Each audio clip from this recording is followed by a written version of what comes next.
17-year-old Quantrell Schwartzlow was hauled out of his classroom and arrested on suspicion of assault. He was handcuffed and taken into an interview room. As soon as the officer leaves the room, Schwartzlow immediately opens the window and dives headfirst onto the ground. He can be seen from another camera angle outside running away from the station. Just give me a minute.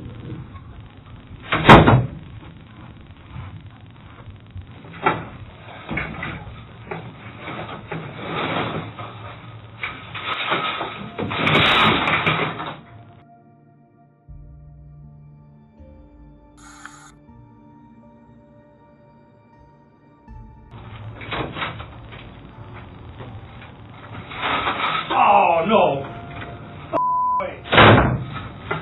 Schwartzlow was caught in Janesville hiding at a friend's house 3.5 hours after his escape. The teen was charged with escape in the incident and has pleaded not guilty, and his case is still pending.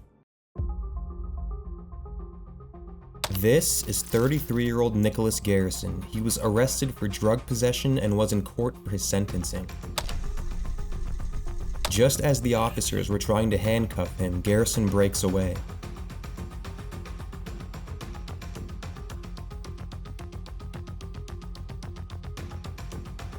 Here you can see the bailiff attempt to jump over the railing and grab the suspect with no luck.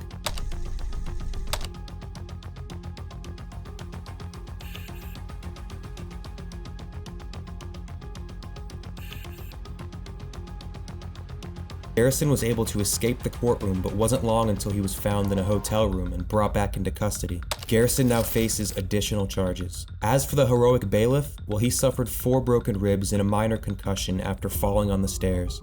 At the Meigs County Courthouse in Decatur, Tennessee, 33-year-old Rashad Hawkins was just given jail time for failing to pay child support. But before he could be taken into custody, he jumps off the second-story balcony, quickly gets up and runs out the door.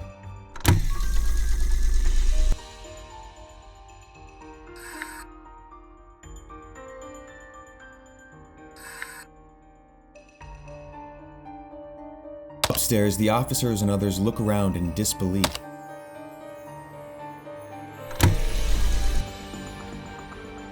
Hawkins was on the run for 20 days before police got a call about a man in someone's backyard. It wasn't long until he was brought back into custody and now faces plenty of new charges.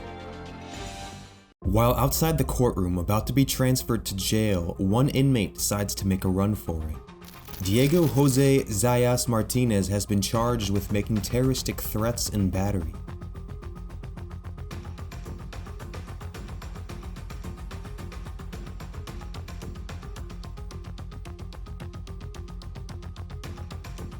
One of the officers chases Diego until he apparently jumps over a wall and is able to escape.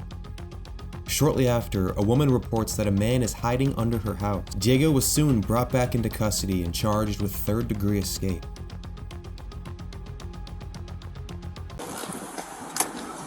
The man in the wheelchair is 41-year-old Joel Sanchez Delgado, who is wanted for a handful of reasons, including residential burglary, possession of a firearm, and failure to appear. Upon being arrested, Delgado claimed he was injured and was taken to a nearby hospital. Immediately following the hospital, he was being wheeled into court by an officer. While the officer was distracted, Delgado jumps out of the chair, hops the railing, and begins sprinting down the street as the officer chases him.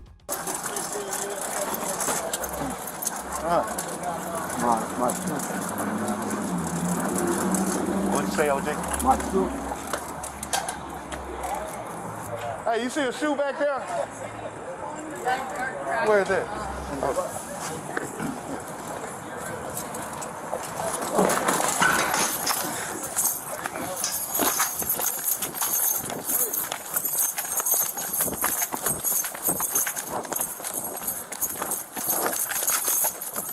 Oh, I'm gonna catch you, baby.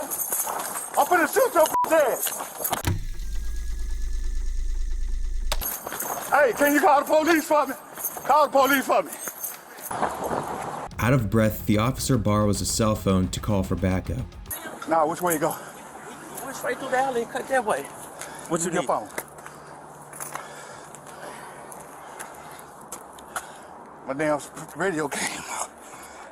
Unable to locate Delgado, the police order a lockdown in the immediate area. and several hours later he was found. Delgado now faces a felony escape charge along with the lengthy list he already has. What is? We got an escapee. Oh, This is Richard McNair. He is a convicted murderer serving a life sentence in prison. McNair had just escaped from prison and was stopped by a police officer. He tells the police officer that he was in town for roofing work and was just out for a jog. You live around here, buddy? No. Where you live at? down the road by Pineville. Pineville? Uh-huh. Okay. Do you have any form of identification on you? No, man. What's your name? Robert Jones. Robert Jones? Uh-huh. Why, I'm not supposed to be on the tracks? No, that's not the problem right now. What's your address? I don't have an address. I'm at the hotel. We're working on houses and stuff like that, the roofing. Roofing? Yep. Okay. For my brother. All right. What is? We got an escapee. Oh. Where from? Prison. There's a prison here? Yeah. The officer gathers some information from McNair and even says that he is matching the description of the escapee. Hey, this is Carl. Subject wear glasses? Can you find out? I'm out with a white male on the tracks at Gilly Williams. Jesus. I'm 50 years old. How old is your guy? You're how old? 50. I was born in 56. He was born in 56. I guarantee I'm not. You know the bad thing about it? What's that? You're matching up to him. Am I your cell phone number so I can have whoever calls you? Just call. You got a cell phone with you? No, hell no. I don't even have a cell phone or anything. Just call 911 is all you got to do, and they'll get a hold of us. All right. That's our quick line there. Have a good day now. Be careful, buddy. Thank you. All right. McNair was able to fool the officer enough to let him go. He was on the run for 2 years until he was later found in Canada.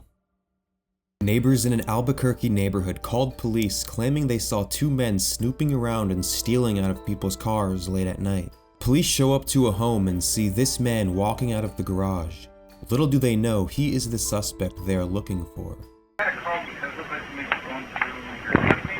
Is this your vehicle? Okay, is anyone else in the house? Take a look in the truck and see if it. Do you know? I went through it earlier. Okay, the doors are open. The man follows the orders and opens the truck to look through it. Leave your truck open normally like that. He tells police he doesn't notice anything missing and that the truck belongs to his dad who is asleep in the house. Do you have some ID on you? Yeah, I do. Okay. The police wait a few minutes for the man to get his ID, but he never returns. The man they thought owned the house is now long gone. And later that night, the unknown man returns to steal the very truck the police had him look through. He was never found.